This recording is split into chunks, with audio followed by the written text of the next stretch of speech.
নমস্কার বন্ধুরা, আমি রেশমি। আলটিমেট মোটিভেশন ইউটিউব চ্যানেলে আপনাদের সবাইকে স্বাগত জানাচ্ছি। ভিডিওটি শুরু করবার আগে একটা ছোট্ট অনুরোধ, চ্যানেলটি অবশ্যই সাবস্ক্রাইব করে নেবেন। আজকের ভিডিওটি দেখে যদি ভালো লাগে তাহলে একটি লাইক অবশ্যই দেবেন আর আপনার পরিচিতদের মধ্যে শেয়ার করে দেবেন, যাতে সকলেই এই ভিডিওটির মাধ্যমে উপকৃত হতে পারেন। চলুন তাহলে ভিডিওটি শুরু করা যাক। বন্ধুরা, চলছে কৌশিকী অমাবস্যা, আর এই তিথি থাকছে ৩রা সেপ্টেম্বর সকাল ৬টা ২৯:৫৮ পর্যন্ত। এই কৌশিকী অমাবস্যা অত্যন্ত জোরালো এবং ভরা অমাবস্যা। ভাদ্র মাসের কৌশিকী অমাবস্যায় মা তারার পুজো ও আরাধনা করা হয়।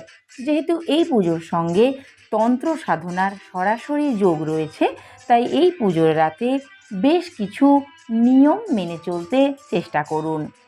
কৌশিকী অমাবস্যায় বেশ কয়েকটি নিয়ম আছে যেগুলি না মানলে জীবনে নেমে আসতে পারে বিপদ। বিশেষ করে যারা মা কালীর পুজো করছেন তাদের এই নিয়মগুলি অবশ্যই মানতে হবে, না হলে রুষ্ট হতে পারেন মা কালী। চলুন তাহলে জেনে নেওয়া যাক কোন কোন নিয়ম যেগুলি ভুলেও এড়িয়ে যাওয়া চলবে না। কৌশিকী অমাবস্যার দিন তুলসী পাতা একদম তুলবেন না। এই দিন রাতে পুজোর সময় তুলসী পাতার প্রয়োজন হতে পারে, সেক্ষেত্রে বাজার থেকে কিনে আনতে পারেন তুলসী পাতা। রাতে সেই তুলসী পাতা নিয়ে পুজোয় যান। এই দিন বাড়ির সদর দরজার সামনে অন্ধকার রাখা উচিত নয়। সন্ধ্যের পর অবশ্যই প্রদীপ জেলে রাখবেন। যত বেশিক্ষণ প্রদীপ জ্বলবে ততই ভালো। সারা রাত প্রদীপ জ্বালিয়ে রাখতে পারলে সবচেয়ে ভালো ফল পাওয়া যায়। কৌশিকী অমাবস্যায় আমিষ খাবার এড়িয়ে চলবেন। এই দিন আমিষ খাবার খেলে জীবনে নেতিবাচক প্রভাব পড়তে পারে। এই তিথিতে কাউকে কোনো কটু কথা বলবেন না বা ঝগড়া বিবাদে জড়িয়ে পড়বেন না। একই সঙ্গে এই দিনে কাউকে ধার দেওয়া বা কারোর কাছ থেকে ধার না নেওয়ার চেষ্টা করুন। কৌশিকী অমাবস্যার দিন রাতে একটি শুকনো নারকেল নিন, যে নারকেলের ভিতরে একটুও জল থাকবে না। এবার এই নারকেলটির একদিকে ফুটো করে সেই ফুটো দিয়ে একটু চিনি পুরে দিন ভিতরে। এবার এই অবস্থায় নারকেলটিকে নিয়ে গিয়ে বাড়ি থেকে বেশ খানিকটা দূরে কোথাও একটা পুঁতে দিন। এই কাজটি করতে হবে সকলের অগোচরে। খেয়াল রাখবেন ওই ফুটোটা যেন উপরের দিকে থাকে। কৌশিকী অমাবস্যার পুণ্যতিথিতে 1 চামচ দুধ ঢেলে দিন কোনো কুয়োতে। কুয়ো খুঁজে না পেলে মাটিতে গর্ত করেও দুধ ঢেলে দিতে পারেন। কৌশিকী অমাবস্যায় আপনার বাড়ি ঘর ভিতর থেকে এবং বাইরেও পরিষ্কার এবং পরিচ্ছন্ন রাখবেন।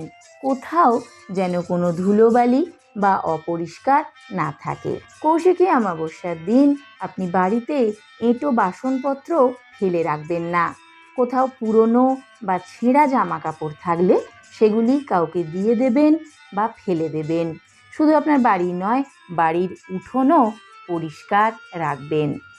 কৌশিকী অমাবস্যার দিন মাছকে ছোট ছোট আটার গুলি তৈরি করে খাওয়ান, তাহলে রাহু ও কেতুর প্রভাব থেকে মুক্ত হবেন। বন্ধুরা, এবারে আসুন জেনে নিই কৌশিকী অমাবস্যার এই বিশেষ তিথিতে কপাল ফিরবে কোন কোন রাশির।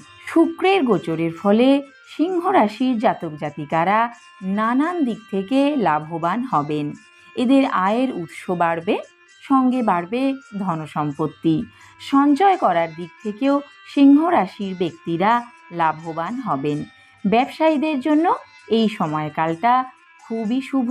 এই সময় সুখবর পেতে পারেন সিংহ রাশির জাতক জাতিকারা। কন্যা রাশির জাতক জাতিকাদের জন্য শুক্রের গোচর অত্যন্ত লাভদায়ক। এই সময় বহু কাজে সাফল্য পাবেন। রোজগারে আসবে উন্নতি। কোনো বড় সমস্যা থেকে এই সময়ই পাবেন মুক্তি। শত্রুরা পরাস্ত হবে। চাকরিতে হবে উন্নতি, আর চাকরি থেকে আপনি ভালো আয় করতে পারবেন, আর সহজেই আপনার আর্থিক পরিস্থিতি আগের থেকে অনেক ভালো হবে। মকর রাশির জন্য এই সময়টা খুবই ভালো। শুক্র গ্রহের কৃপায় আপনার না হওয়া কাজ এইবারে সম্পন্ন হতে চলেছে। পদোন্নতির রাস্তা খুলে যাবে। ব্যবসায়ীদের জন্য এই সময়কালটা খুবই ভালো। আর্থিক দিক থেকে এই সময় ভালো কাটবে। হঠাৎ কোনো ধনসম্পত্তি লাভ করতে পারেন। বন্ধুরা, এই ছিল আমার আজকের ভিডিও। কেমন লাগলো কমেন্টে জানাতে কিন্তু ভুলবেন না। আর আপনার পরিচিতদের মধ্যে শেয়ার করে দিন, যাতে সকলেই এই ভিডিওটির মাধ্যমে উপকৃত হতে পারেন। ভিডিওটি দেখে ভালো লাগলে একটি লাইক অবশ্যই দেবেন। চ্যানেলটি এখনও না সাবস্ক্রাইব করে থাকলে সাবস্ক্রাইব করার অনুরোধ রইল। সম্পূর্ণ ভিডিওটি দেখার জন্য অনেক ধন্যবাদ। কমেন্টে জয় মা তারা লিখতে একদম ভুলবেন না। মা তারার আশীর্বাদে আপনাদের সকলের জীবনে শান্তি আসুক এবং সংসারের এবং আপনার জীবনের সকল বাধা বিপত্তি দূর হয়ে যাক। নমস্কার।